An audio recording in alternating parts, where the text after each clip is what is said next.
President Cyril Ramaphosa has not that long ago delivered the keynote address under the theme Healing Historical Wounds and Forging New Futures in the Western Cape. SABC News reporter Bulelani Philip is standing by for us. A very good afternoon to you, Bulelani. President Ramaphosa really talking about the importance of everyone getting together, including political parties, to be reconciled as we look forward to building a greater future for South Africa.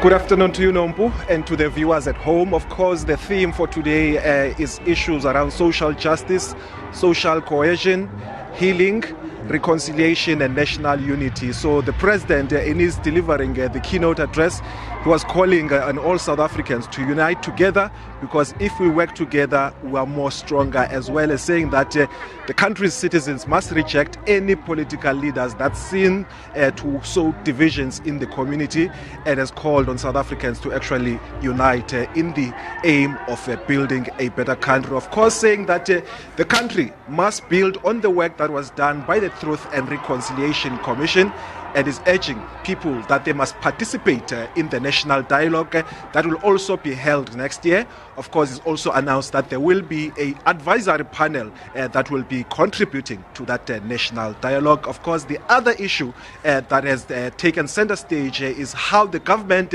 will use infrastructure to ensure that there is economic growth as well as job creation.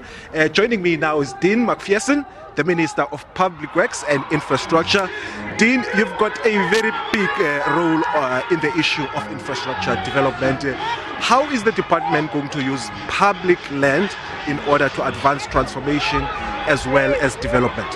Well, we see our department as central to reconciliation, to unity, job creation and economic growth, because we've said from the very outset that we want to see public assets used for public good.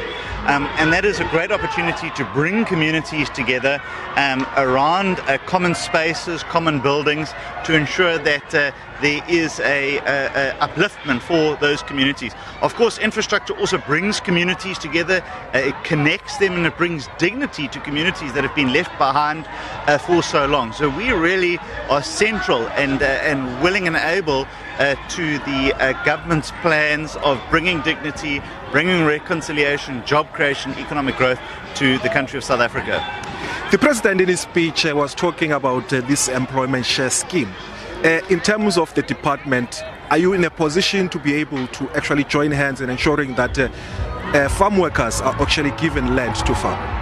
Well, you see, our job is to make land available for development, for communities. So where there are those opportunities, we would love to participate. I mean, we can't exclude ourselves from the programs of government. So we want to be fully embracing that. And in fact, it's something that's gone on for some time.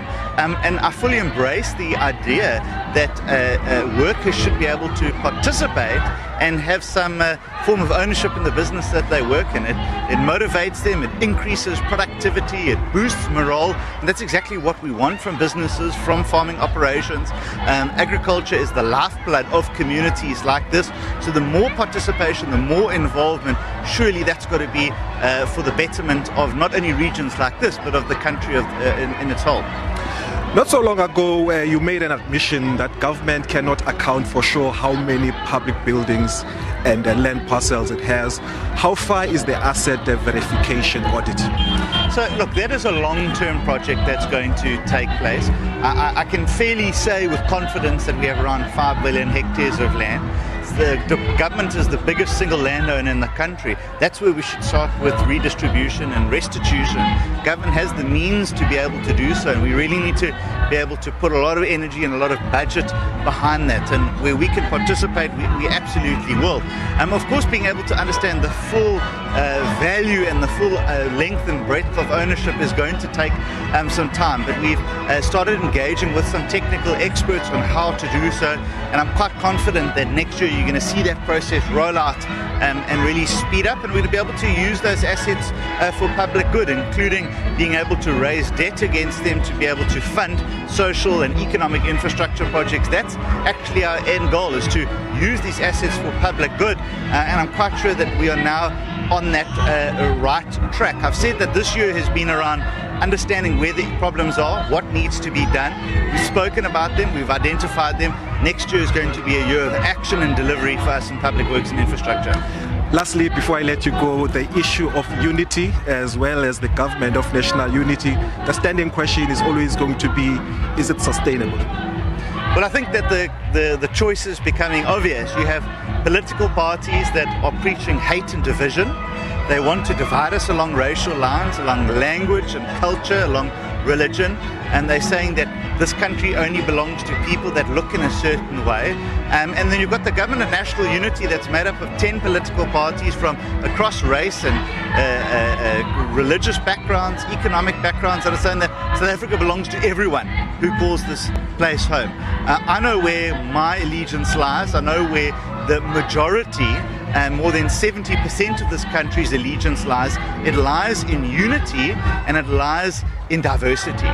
And so those parties can go and preach hate all that they want, but more than 2/3 of this country believes in diversity, it believes in reconciliation, believes in economic growth, and it believes in the parties of this government.